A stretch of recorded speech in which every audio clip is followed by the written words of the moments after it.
Good afternoon friends. आज हम लोग करेंगे घटना चक्र प्रीवियस ईयर का क्वेश्चन, साइंस का, फिजिक्स का, जो न्यू अपडेटेड है 2023 का है। चलिए हम लोग फिजिक्स का क्वेश्चन देखते हैं।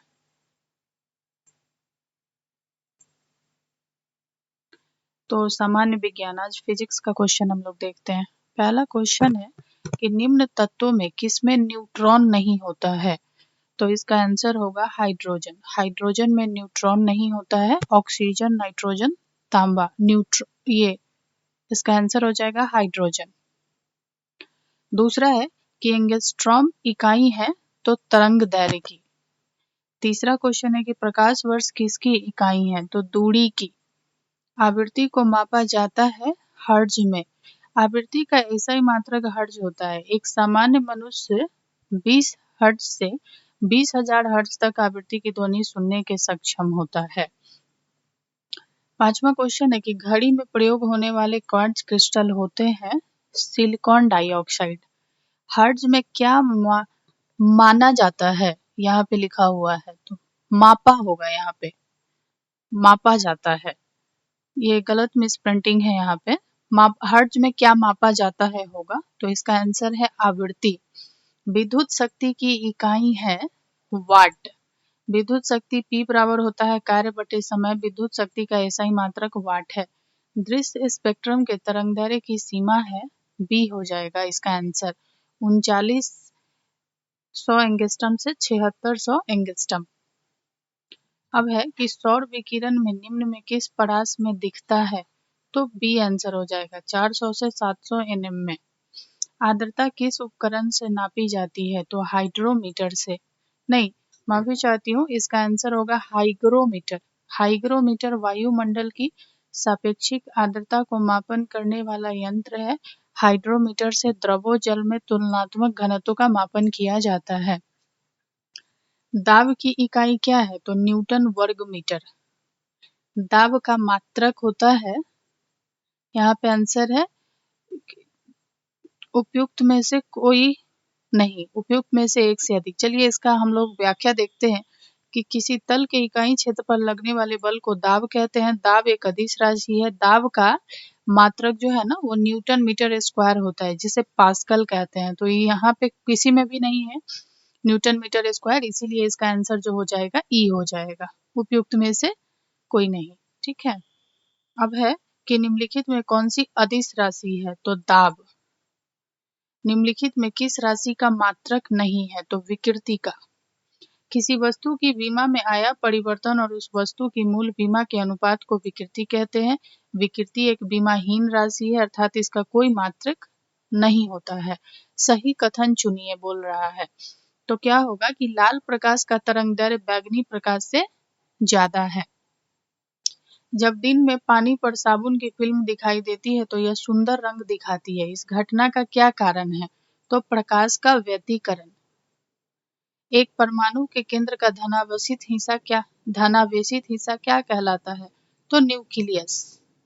एक ठोस में सीधे गैस में परिवर्तन को कहते हैं ऊर्ध्वपातन।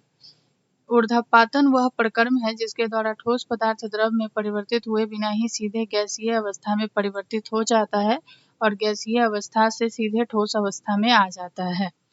वह ताप बिंदु जिस पर ठोस, द्रव और गैसीय अवस्थाएं एक साथ रह सकती है कहलाता है त्रिक बिंदु। कॉस्मिक किरणें होती हैं, कॉस्मिक किरणें हैं, इसका आंसर होगा आपको आवेशित कण है। कॉस्मिक किरणें विद्युत चुंबकीय स्पेक्ट्रम का भाग नहीं है। ये उच्च ऊर्जा को आवेशित कण है जो अंतरिक्ष में लगभग प्रकाश की गति से गमन करते हैं। 2G स्पेक्ट्रम में अक्षर G किस शब्द के लिए प्रयुक्त होता है? तो जनरेशन के लिए। राडार का आविष्कारक कौन था? तो रॉबर्ट वॉटसन। गॉड पार्टिकल है Higgs boson. Sir CV Raman की भौतिकी का नोबेल पुरस्कार प्राप्त हुआ था सन 1930 में। टेलीस्कोप की खोज किस वैज्ञानिक ने की थी? तो गैलीलियो ने। इस नदी की शुरुआत में हवाई जहाज का आविष्कार किसने किया था? इस सदी की शुरुआत में हवाई जहाज का आविष्कार किसने किया? तो राइट ब्रदर्स। 1 माइक्रोन बराबर है इसका आंसर हो जाएगा 1/1000 मिमी। 40 डिग्री सेल्सियस का मान फ़ारेनहाइट स्केल में होता है 104 डिग्री F, 104 डिग्री फ़ारेनहाइट। ठीक है। क्रोमेटोग्राफी की तकनीक का प्रयोग होता है एक मिश्रण से पदार्थों को अलग करने में। लोलक की कला विधि किस पे टाइम पीरियड जो है वो इस पे निर्भर करता है, लंबाई के ऊपर निर्भर करती है। बल गुणनफल है द्रव्यमान और त्वरण का। त्वरण ज्ञात करने का सही सूत्र कौन सा है? तो A बराबर V-U/T। निम्नलिखित में कौन सी राशि सदिश नहीं है? तो इसका आंसर हो जाएगा आयतन। सदिश राशियां वे राशियां होती है जो परिणाम के साथ साथ दिशा भी बतलाती है। विस्थापन वेग बल सदिश राशि है। अदिश राशि वह राशि है जो केवल परिमाण बतलाती है, दिशा नहीं, इसलिए आयतन एक अदिश राशि है। पदार्थ के संवेग और वेग के अनुपात में कौन सी भौतिक राशि प्राप्त की जाती है? तो द्रव्यमान।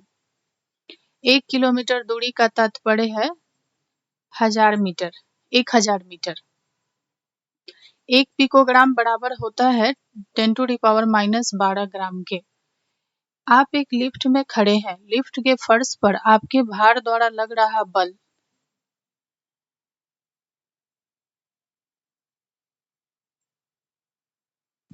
यहाँ पे हो जाएगा लिफ्ट के 9.8 ms² के त्वरण से नीचे आते समय शून्य होगा। लिफ्ट के 9.8 ms² के त्वरण से नीचे आते समय लिफ्ट के फर्श पर व्यक्ति का दबाव नहीं पड़ता है, अतः उस समय फर्श पर उसके द्वारा लग रहा बल शून्य होगा। यदि एक पंख, एक रबर की गेंद और एक लकड़ी की गेंद निर्वात में एक समान ऊंचाई से स्वतंत्रता पूर्वक एक साथ गिर रहे हो तो इसका आंसर हो जाएगा तीनों एक ही साथ जमीन पर पहुंचेंगे। वायु में ध्वनि तरंग होती है अनुदैर्घ्य। रेत और नैफ्थलीन के मिश्रण को किसके द्वारा पृथक किया जा सकता है? तो ऊर्ध्वपातन, सब्लिमेशन। विद्युत शक्ति की इकाई है वाट। निम्नलिखित में से कौन सा सही सुमेलित नहीं है? तो गैल्वेनोमीटर, विद्युत प्रतिरोध। गैल्वेनोमीटर का प्रयोग एक छोटी विद्युत धारा और उसके प्रकार के मापन करने हेतु किया जाता है। विद्युत प्रतिरोध का मापन ओम मीटर द्वारा किया जाता है। अन्य युग्म सुमेलित है। टरबाइन और डायनेमो से बिजली प्राप्त करने में किस ऊर्जा को विद्युत ऊर्जा में परिवर्तित करते हैं? तो मैकेनिकल ऊर्जा को। टरबाइन एवं डायनेमो में बिजली प्राप्त करने के लिए यांत्रिक ऊर्जा को विद्युत ऊर्जा में परिवर्तित किया जाता है। 100 वाट का बिजली का बल्ब यदि 10 घंटे जले तो बिजली का खर्च कितना होगा? तो 1 इकाई। 2 समानांतर प्रतिरोध वाले सर्किट का कुल प्रतिरोध 1.403 किलो ओम है। तो यदि एक प्रतिरोधक का मान 2.0 किलो ओम है तो दूसरे प्रतिरोधक का मान होगा 4.70 किलो ओम। एक सामान्य शुष्क सेल में विद्युत अपघट्य होता है अमोनियम क्लोराइड। डायनेमो क्या है? तो यह यांत्रिक ऊर्जा को विद्युत ऊर्जा में परिवर्तित करता है। इसका आंसर हो जाएगा बी। विद्युत मोटर में या विद्युत ऊर्जा को यांत्रिक ऊर्जा में बदला जाता है। सी आंसर होगा। विद्युत धारा निम्न में किस उपकरण से नापी जाती है? तो ए मीटर। विद्युत धारा किस उपकरण से नापी जाती है? तो ए मीटर से। देखिए ये क्वेश्चन रिपीटेड है।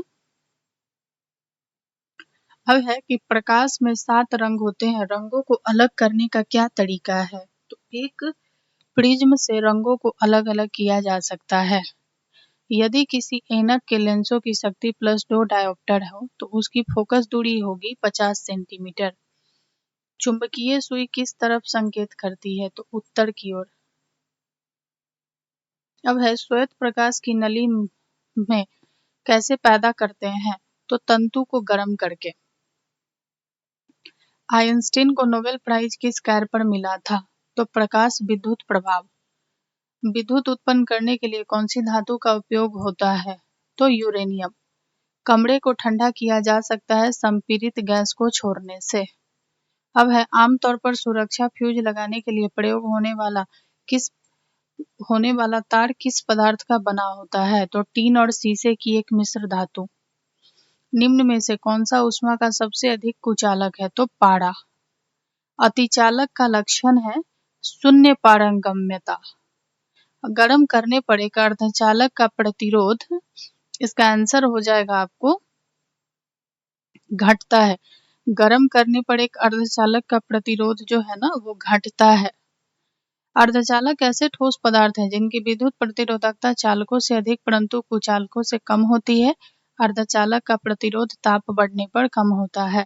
अब है कि ठंडा के दिनों में लोहे के गुटके और लकड़ी के गुटकों को प्रातःकाल छुएं तो लोहे का गुटका ठंडा लगता है, क्योंकि लकड़ी की तुलना में लोहा ऊष्मा का जो है अच्छा चालक है। एक पंखा गर्मी के मौसम में आराम की अनुभूति पैदा करता है, क्योंकि हमारा पसीना तेजी से वाष्पित हो जाता है। कमरे में रखा रेफ्रिजरेटर का दरवाजा खोलकर आप अंततः कमरे को थोड़ा गर्म कर सकते हैं। यदि रेफ्रिजरेटर के दरवाजे कुछ घंटों के लिए खुले छोड़ दें तो कमरे का तापमान जो है वो क्या हो जाएगा? बढ़ जाएगा, गर्म हो जाएगा। निम्नलिखित में से गलत कथन का चयन कीजिए। तो देखिए इसका आंसर देखते हैं। कपास गर्मियों में कपड़े के रूप में उपयोग के लिए उपयुक्त है क्योंकि यह नमी को अवशोषित करता है, ये सही है। सीडी बनाने के लिए पॉलीकार्बोनेट का उपयोग किया जाता है, ये भी सही है।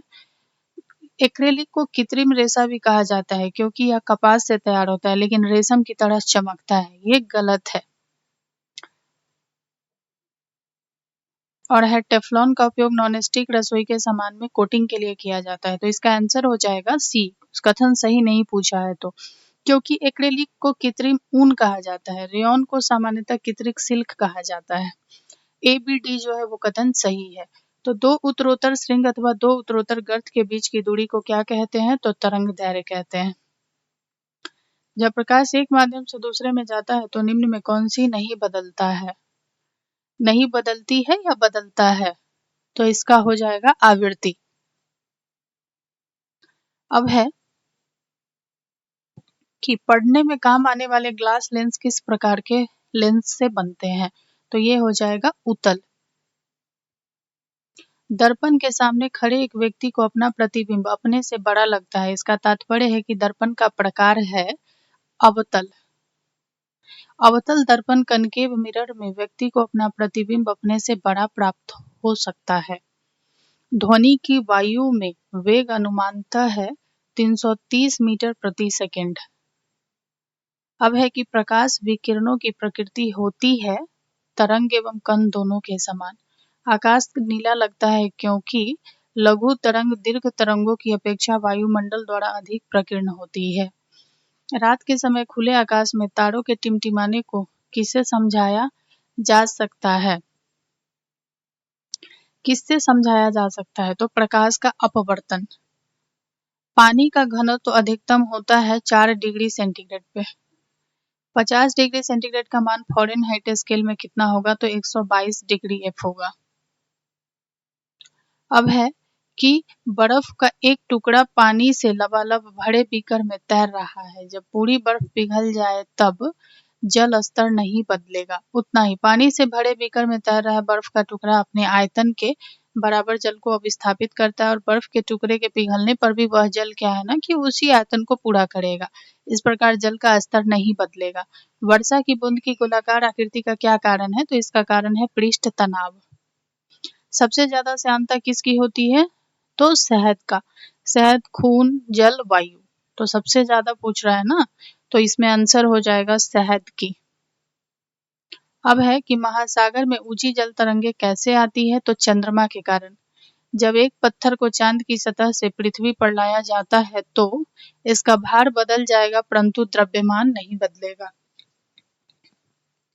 प्रेशर कुकर में खाना जल्दी पक जाता है क्योंकि उच्च दाब के कारण पानी उच्च तापमान पर उबलने लगता है। बी आंसर होगा। अब है कि सौर ऊर्जा में निम्न में किससे प्राप्त होती है? तो सूर्य से। सूर्य पर ऊर्जा का निर्माण होता है नाभिकीय संलयन द्वारा। प्रथम भारतीय उपग्रह आर्यभट्ट कब छोड़ा गया था? तो 19 अप्रैल 1975 को। वर्ष दीर्घतम होता है प्लूटो पर। विद्युत चुंबकीय तरंगों का वेग होता है 3 × 10⁸ ms। अब है कि सूर्य के प्रकाश का धरती की सतह पर पहुंचने में लगने वाला समय है लगभग है 8.5 मिनट। और सूर्य का प्रकाश पृथ्वी पर पहुंचता है यहाँ पे 8 मिनट है, तो उपयुक्त में से कोई नहीं इसका आंसर हो जाएगा। सौर मंडल का सबसे बड़ा ग्रह कौन सा है? तो बृहस्पति है। निम्नलिखित में कौन सा एक कंप्यूटर की भाषा नहीं है? तो फास्ट, बेसिक, सी, फॉरट्रान जो है ये सब क्या है? कंप्यूटर की भाषा है, लेकिन जो फास्ट है ना वो कंप्यूटर की भाषा नहीं है। निम्न में कौन सी धातु रोशनी के बल्बों में फिलामेंट के रूप में प्रयोग होती है? तो टंगस्टन।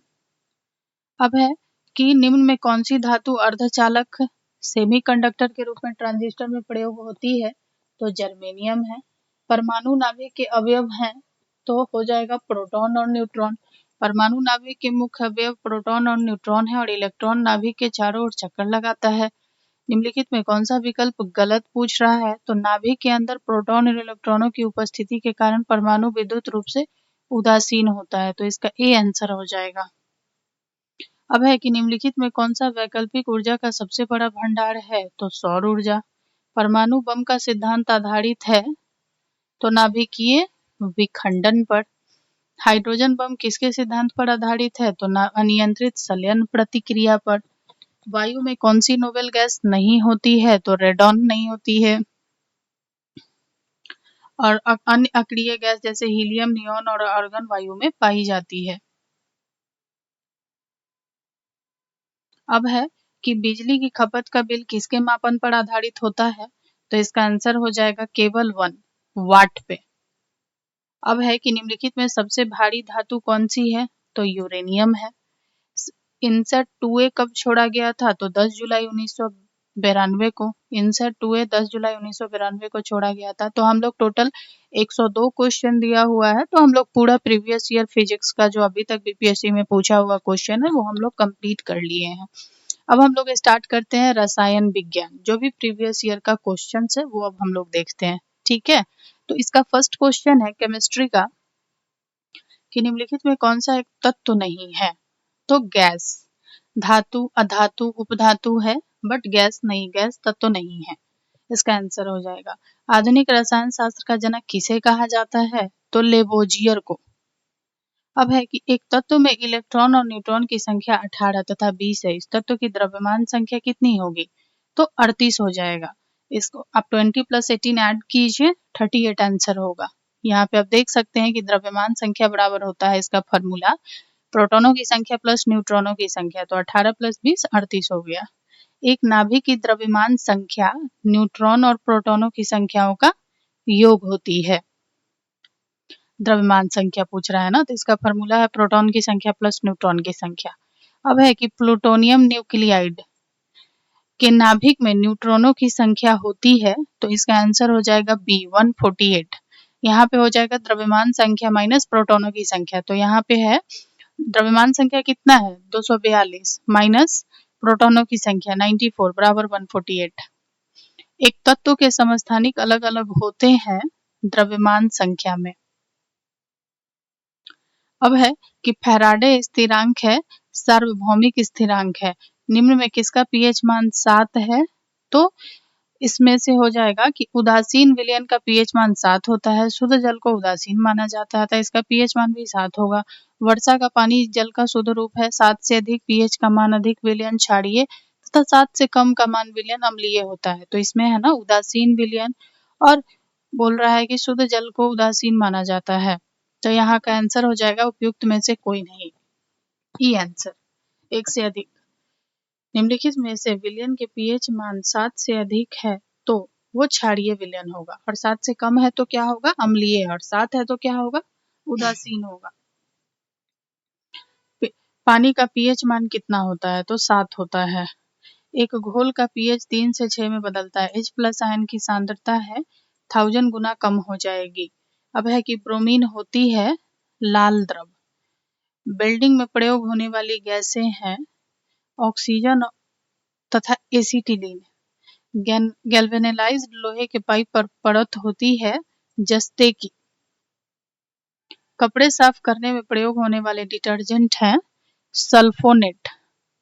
वह तत्व जो मानव पसीने के माध्यम से उत्सर्जित होता है वह है पसीना। मुख्य रूप से पानी से निर्मित होता है, परंतु इसमें खनिज, अम्ल और यूरिया भी मौजूद रहते हैं। पसीने में मुख्य रूप से sodium, potassium, calcium, magnesium, zinc, iron तत्व पाए जाते हैं। अभिष्ट उत्तर ई होगा इसका। अब है कि नीला थोथा का रासायनिक रूप क्या है, तो कॉपर सल्फेट है।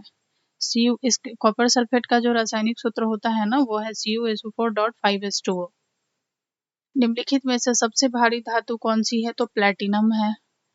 स्टेनलेस स्टील एक मिश्र धातु है, तो दो या दो से अधिक धातुओं के समांगी मिश्रण को मिश्र धातु कहते हैं, जो धातु के गुणधर्मों को बेहतर बनाते हैं। लोहे मुख्य धातु के साथ कार्बन, निकेल, क्रोमियम को निश्चित अनुपात के मिलाने पर हमें स्टेनलेस स्टील प्राप्त होता है, जो कठोर होता है, तो इसमें जंग नहीं लगता।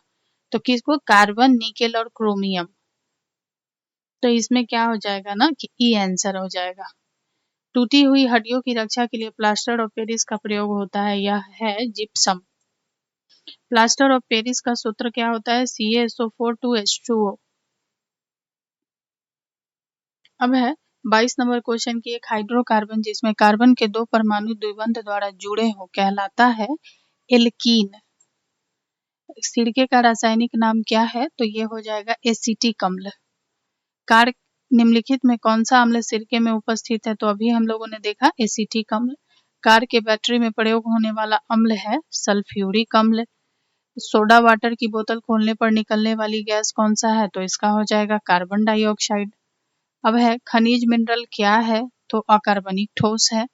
भूगर्भ शास्त्रियों के अनुसार खनिज मिनरल प्राकृतिक रूप से पाया जाने वाला अकार्बनिक ठोस है, जिसकी संरचना अडाबाकृत होती है।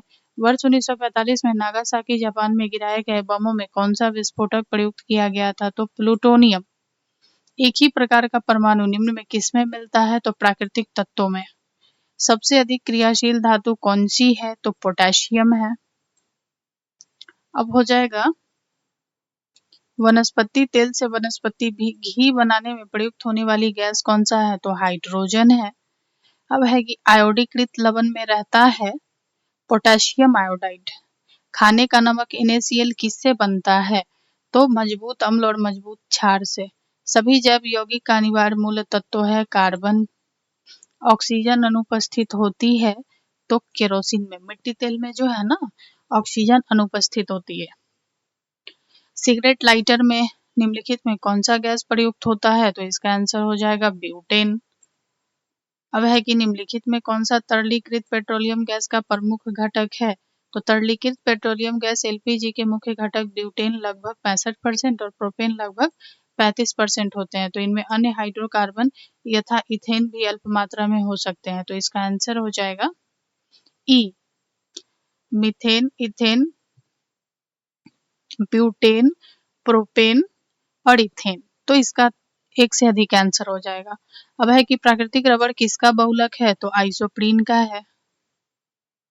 अब है कि टेफ्लॉन निम्नलिखित में किसका एकलक बहुलक है, तो टेट्रा फ्लोरोएथिलीन का।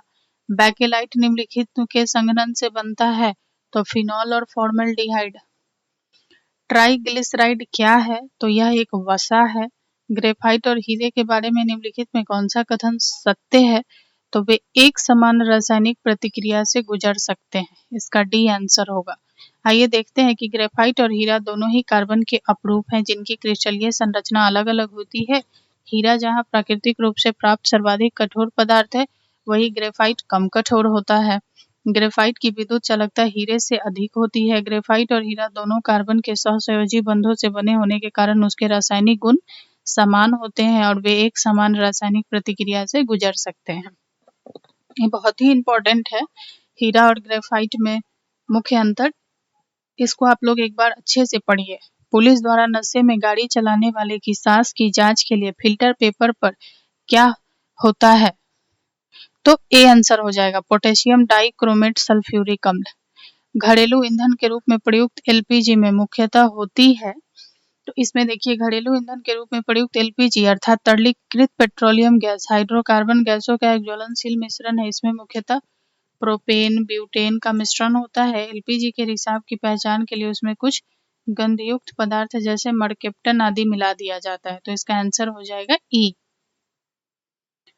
अब है ग्रीन हाउस गैसों के मुख्य घटक होता है। तो ग्रीन हाउस गैसें वे गैसें हैं जो पृथ्वी, वातावरण और बादलों द्वारा उत्सर्जित ऊष्मीय अवरक्त विकिरण को अवशोषित एवं उत्सर्जित करती है।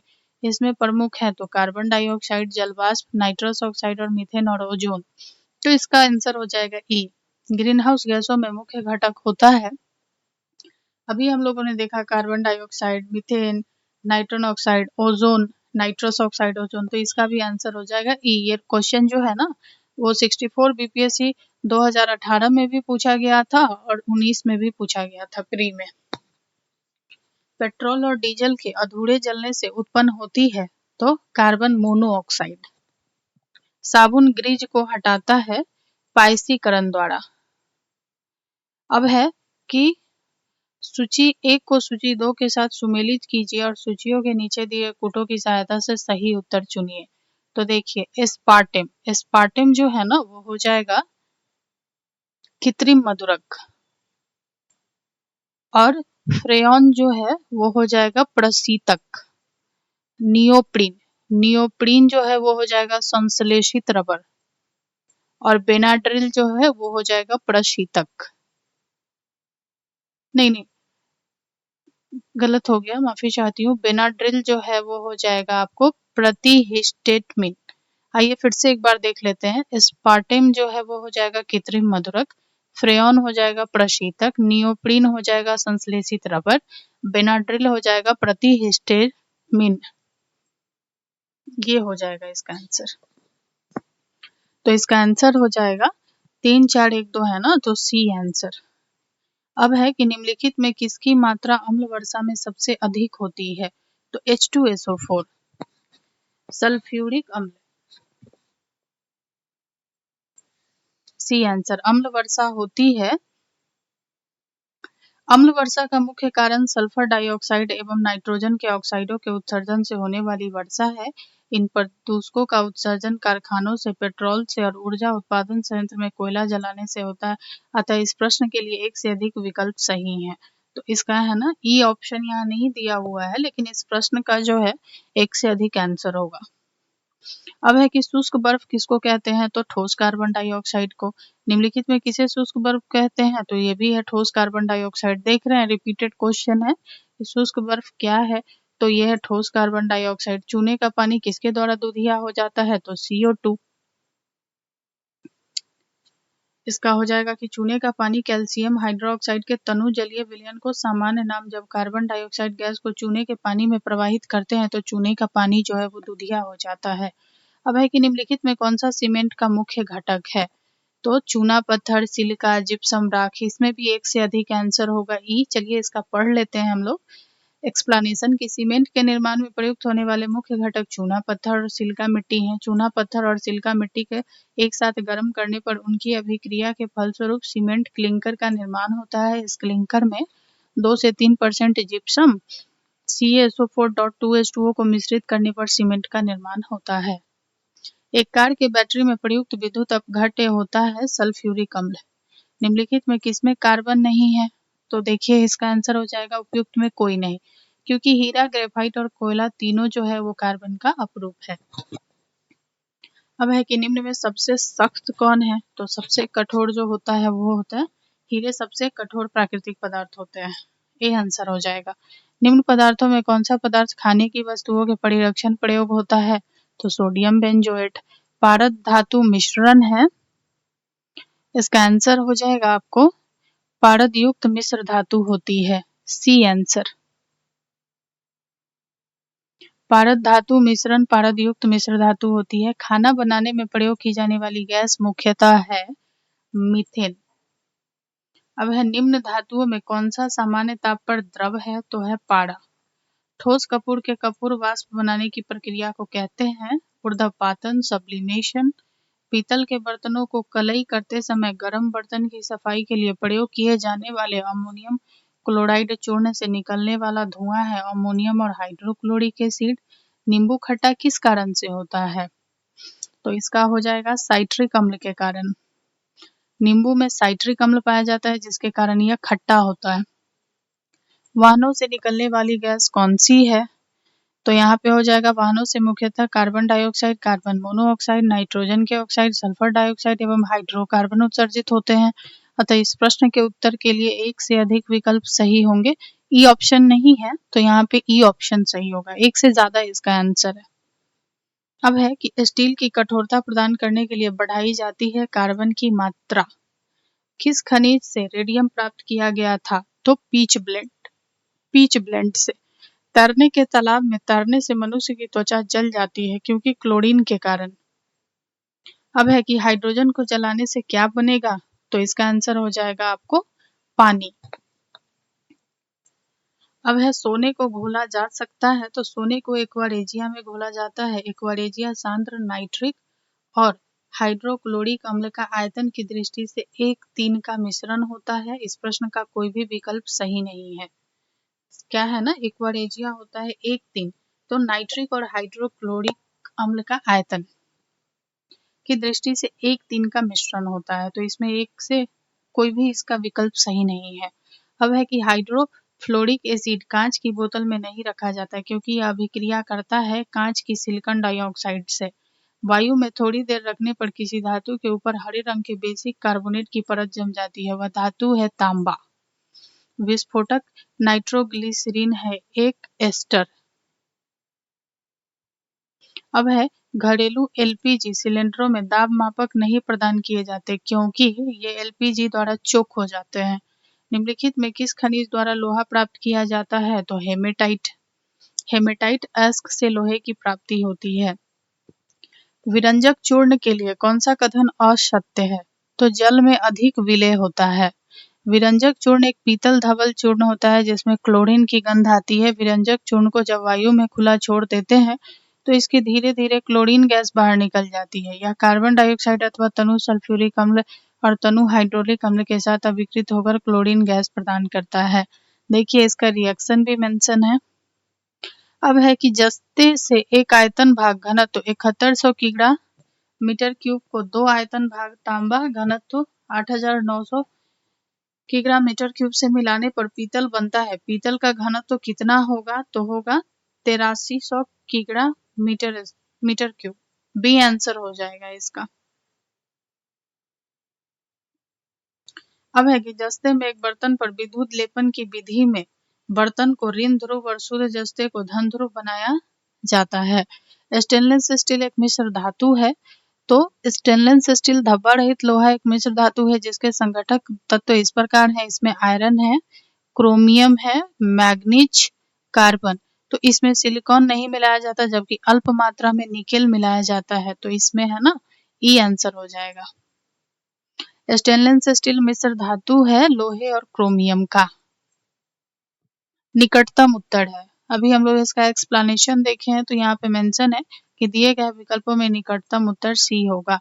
निम्नलिखित में किसके ऋणात्मक आवेश होता है? तो बीटा किरण पे। रेडियो एक्टिव पदार्थों में अल्फा बीटा गामा किरणें निकलती है। अल्फा धन आवेशित, बीटा ऋण आवेशित, गामा उदासीन होता है।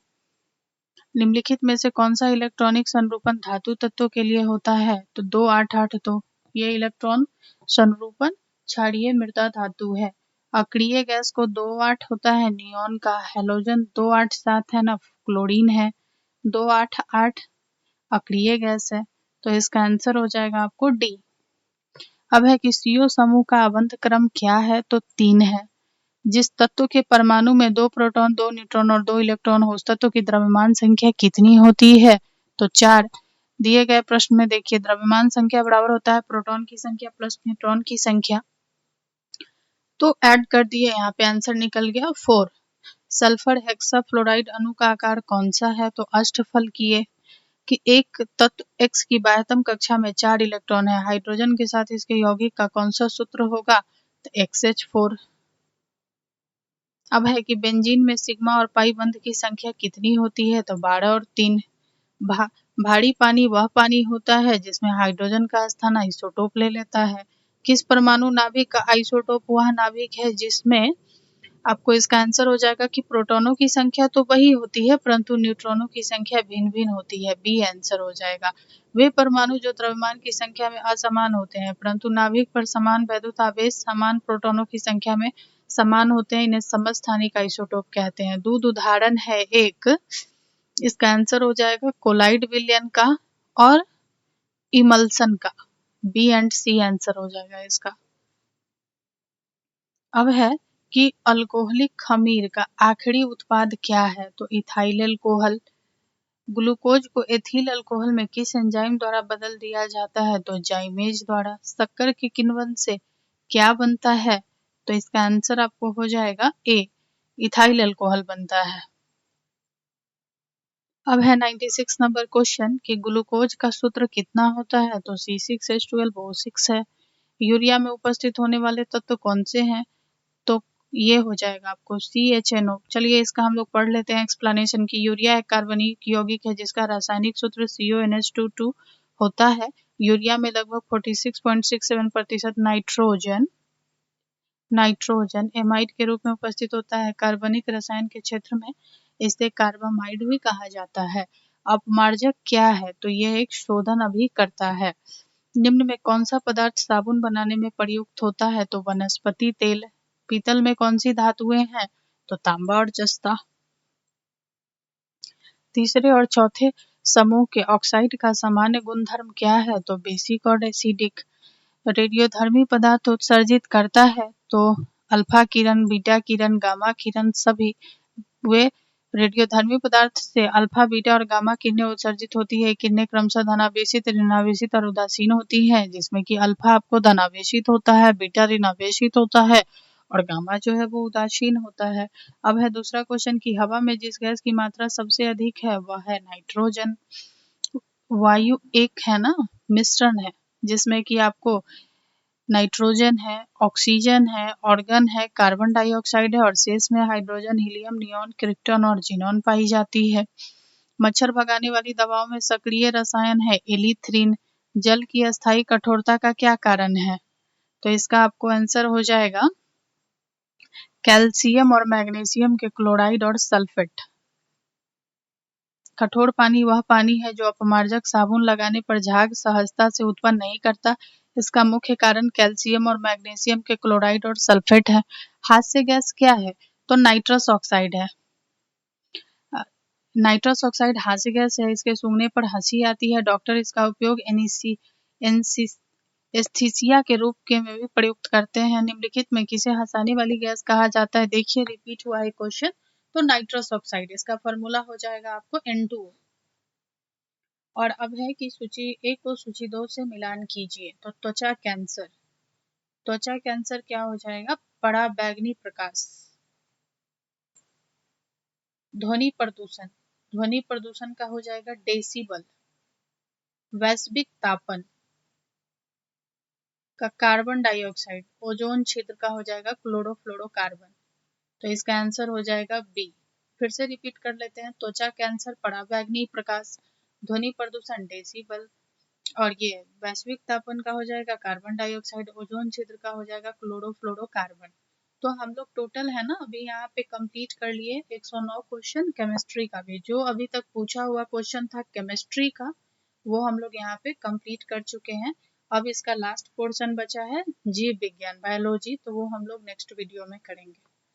आप लोग इसको देखिए, प्रैक्टिस कीजिए और इस आपको प्रीवियस ईयर क्वेश्चन बहुत काम आता है किसी क्वेश्चन का पैटर्न जानने के लिए। तो इसको पढ़िए, प्रैक्टिस कीजिए और चैनल को सब्सक्राइब कीजिए। Thank you.